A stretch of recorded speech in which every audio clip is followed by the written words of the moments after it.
किराएदार बेटा। उठ जा नालायक, सुबह के 8 बजने को है। तुझे एग्जाम नहीं देना क्या? थोड़ी देर और सोने दीजिए ना पापा। तू उठता या फिर मैं तेरे ऊपर पानी फेंकूं? रोज गधों की तरह सोता रहता है, पेपर की कोई टेंशन ही नहीं है। और एक हमारा समय था जब हम पेपर में फेल होने के डर से रात भर पढ़ा करते थे, सो ही नहीं पाते थे। तो क्या आप उसका बदला मुझसे लेंगे?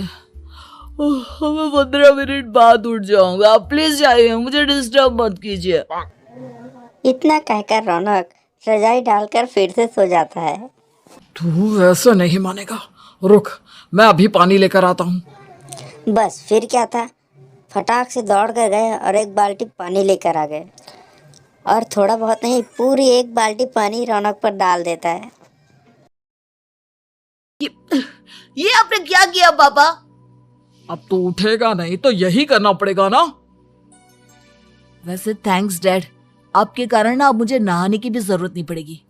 चलिए अब आप माँ से बोलकर मेरे कपड़े निकलवा दीजिए, तब तक मैं ब्रश कर लेता हूँ। वैसे कल ना आप एक काम और करना, नहलाने के साथ साथ मुझे ब्रश भी करवा देना।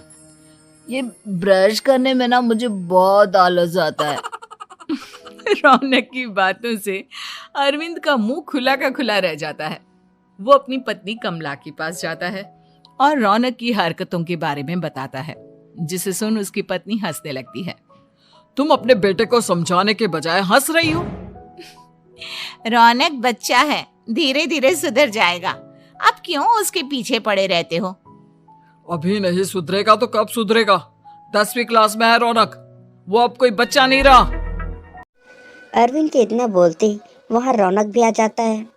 क्या डैड, मैंने आपको एक काम दिया था, वो भी नहीं हुआ आपसे। अरे क्या हुआ बेटा? माँ, मैंने डैड से बोला था कि वो आपको बोलकर मेरे स्कूल की यूनिफॉर्म निकाल दे, लेकिन मेरे पीछे पड़ने के अलावा इनसे एक काम ढंग से नहीं होता। देख रही हो कमला, देख रही हो अपने लाडले को? अरे आप चुप रहिए जी। चलो बेटा, मैं तुम्हें कपड़े निकाल कर दे देती हूँ। बस ऐसे ही साल पे साल बीतते रहते हैं, लेकिन रौनक के रवैये पे कोई बदलाव नहीं आता। वो पहले से भी और ज़्यादा आलसी और अपने माता पिता पर निर्भर हो जाता है। 2 साल बाद पता नहीं कहाँ गायब रहता है पूरे दिन। अब तक तो आ जाना चाहिए था। अरे आप इतनी फिक्र क्यों कर रहे हैं उसकी? दोस्तों के साथ खेल रहा होगा, आ जाएगा अभी। ये कोई टाइम है खेलने का? 10 बजने वाले हैं, इतनी रात में कौन खेलता है? कमला कुछ कहती उससे पहले वहाँ रौनक आ जाता है। मम्मी जल्दी से खाना लगा दो, बहुत भूख लग रही है। तुम्हें तब तक खाना नहीं मिलेगा जब तक तुम बता नहीं देते कि इतनी रात गए कहाँ से आ रहे हो। ओ प्लीज डैड, अब आप एसी पे प्रद्युमन बनकर मेरे सर पर बंदूक लेकर मत बैठ जाना। अपनी फालतू की बकवास बंद कर और बता कहाँ से आ रहा है। माँ अब समझाइए ना डैड को। बता देना बेटा, इनको भी तसल्ली हो जाएगी। आप बोल रही हैं तो बता देता हूँ, मैं दोस्तों के साथ मूवी देखने गया था, इसलिए देर हो गई। तो इन सब चीजों में मेरे पैसे उड़ाता है। कभी 1 रुपया कमाने के बारे में सोचा है तूने? जब देखो हवा की तरह पैसे उड़ाता रहता है। माँ अब आप इन्हें चुप करा दीजिए, वरना ना मुझे गुस्सा आ जाएगा। अच्छा क्या कर लेगा? बता ना, क्या कर लेगा तू? वैसे बात तो ठीक ही है, मैं कर ही क्या सकता हूँ। पैसे तो फिर भी मैं आपसे ही मांगूंगा ना। चलिए अब ये सब बात छोड़िए और मम्मी मेरे लिए खाना लगा दीजिए। अभी लगा देती हूँ बेटा। मैं बता रहा हूँ कमला, एक दिन ये ऐसे ही बिगड़ जाएगा। ओफो, आप क्यों इतना पीछे पड़े रहते हो मेरे बच्चे के? बात की बाद में देखेंगे, अभी आप शांति से उसे खाना खाने देंगे। अगले दिन डैडी मुझे 10,000 रुपए चाहिए। हाँ? अब इतने पैसे क्यों चाहिए तुझे? डैड आप बिना सवाल किए कभी पैसे नहीं दे सकते क्या? जब तक तू बताएगा नहीं तुझे पैसे भी नहीं मिलेंगे। अरे अब आप अपने बेटे को पैसे भी नहीं दे सकते?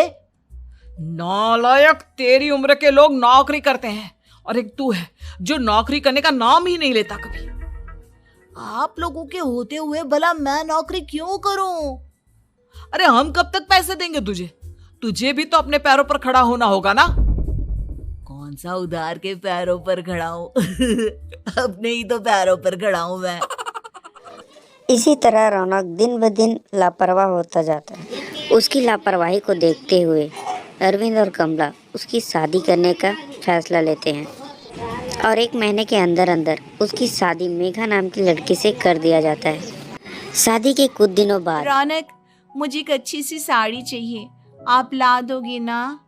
हाँ, क्यों नहीं। कितने तक की आती है साड़ी? यही करीब 5,000 तक की। तुम चिंता मत करो, मैं आज ही डैडी से पैसे मांगकर तुम्हारे लिए साड़ी ले आऊंगा। आप कब तक ऐसे ही अपने पापा से पैसे मांगते रहेंगे? कोई अच्छी सी नौकरी क्यों नहीं कर लेते आप? अरे डैड के होते हुए मुझे नौकरी करने की जरूरत ही क्या है? पर आप ऐसे कब तक उनसे पैसे मांगते रहेंगे? कुछ आपको अपने दम पर भी तो करना होगा ना। अब तुम भी बाकी लोगों की तरह मुझे ज्ञान देना शुरू मत कर देना। साड़ी चाहिए ना तुम्हें, मिल जाएगी बस। इतना कहकर रौनक अपने पिता से पैसे मांगने चला जाता है। डैडी, मुझे 5,000 रुपया चाहिए। अब 5,000 क्यों चाहिए तुझे? वो मेघा को साड़ी चाहिए थी। अरविंद आगे बिना कुछ कहे पैसे निकाल कर दे देता है। कुछ दिन बाद तुम्हें नहीं लगता कमला, रौनक हम पर पहले से भी ज्यादा डिपेंड हो गया है? मुझे तो अब उसके भविष्य की चिंता होने लगी है। कल को हमें कुछ हो गया तो वो क्या करेगा? काश तुमने पहले ये सोच लिया होता तो आज हमारा बेटा इतना लापरवाह नहीं होता। तब मुझे कहाँ पता था कि मेरा लाड़ प्यार उसे इतना बिगाड़ देगा कि वो इस हद तक लापरवाह बन जाएगा। कोई बात नहीं, अभी भी देर नहीं हुई। मुझे पता है उसे कैसे सुधारा जा सकता है। कैसे? अरविंद कुछ कहता उससे पहले ही रौनक वहां आ जाता है और पैसों के लिए हाथ फैलाता है। डैड, मैं और मेघा बाहर घूमने जाना चाहते हैं। अरे वाह, ये आज सूरज कहाँ से निकला है? Dad please. अच्छा चलो अब मुद्दे की बात करो। मुझे अब 25,000 चाहिए। अब तुम्हें 1 रुपया भी नहीं मिलने वाला। अगर तुम्हें पैसों की इतनी ही जरूरत है तो कोई ढंग की नौकरी कर लो। मम्मी, आप कुछ कहिए ना डैड को। बेटा, वो गलत क्या बोल रहे हैं? ये सब हम तेरे भले के लिए ही तो कर रहे हैं। मम्मा, मैंने बताया ना आपको, मुझे नहीं करनी कोई जॉब वॉब। तो ठीक है, निकल जाओ हमारे घर से। तुम्हारे जैसे लोगों के लिए मैंने ये घर खड़ा नहीं किया है। जितना ये घर आपका है ना, उतना ही मेरा भी है। मैं कहीं नहीं जाने वाला। जाना तो पड़ेगा ही तुझे, क्योंकि अब मैं तेरा कोई भी खर्चा नहीं उठाने वाला। ठीक है, मत उठाइए मेरा खर्चा, मैं अपने दम पर भी जी सकता हूँ। तो बेशर्मों की तरह अब तक यहाँ क्यों खड़ा है? अपना सामान ले आओ, निकल जाए यहाँ से। रौनक पैर पटकते वहां से चला जाता है।